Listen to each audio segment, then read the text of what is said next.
Hello, this is Mrs. Dahman, and this is the read aloud of the practice sheet, What is the Point of View, number 1. We've been looking at perspective and the point of view from which a story is told. We've covered first and second person, and we've done first person limited, first person objective, and first person omniscient. Now we need to put those skills to work and practice using them as we determine, based on what we hear and see in a story, what point of view the story is being told from. Ella's family had just moved to town, and she quickly set about trying to find spots to do her favorite thing, fishing. Her grandfather had taught her how to fish down on the lakes and creeks of southern Arkansas. He was a great fisherman and had taught her all kinds of tricks. By the age of 11, she was pretty good at it herself.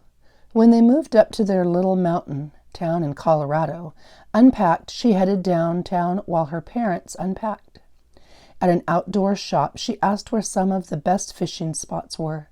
Ella knew that people were often pretty secretive about their favorite spots, but seeing as how she was 11, she guessed that the owner didn't think that she was worth worrying about.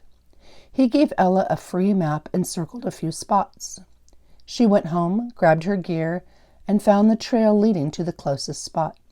She was a bit disappointed to see that there was a small group of boys already there, and that they were fishing right where the shopkeeper had pointed her.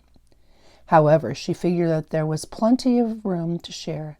Plus, Ella thought that these boys looked to be about her age, meaning that they'd likely be classmates.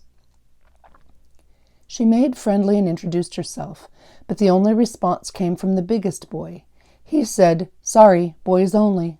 She couldn't believe what she was hearing. This was some kind of little boys' club? Well, there was only one way to respond to that. Ella didn't say another word. She just turned and walked back down the trail until she found another decent fishing spot close by. She sat for a minute so that she could read the creek and get a sense of how the water was flowing and where the fish would be.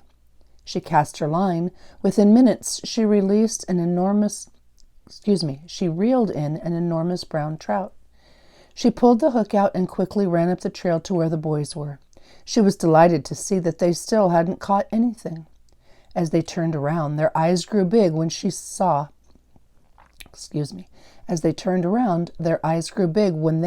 the huge fish. "This fish wanted me to tell you that you're not smart enough to catch it," she said. Then she tossed the trout back in the river, and it swam off. Ella turned and walked back down the trail. What point of view is this story written from? Prove your answer. Now, I read aloud these stories so that you can read along with me if you like, or hear another voice, but that doesn't necessarily mean I agree with what happens or what takes place in the story. Would I have reacted the same way Ella did? Maybe, but maybe not. I think I might have chosen a different approach.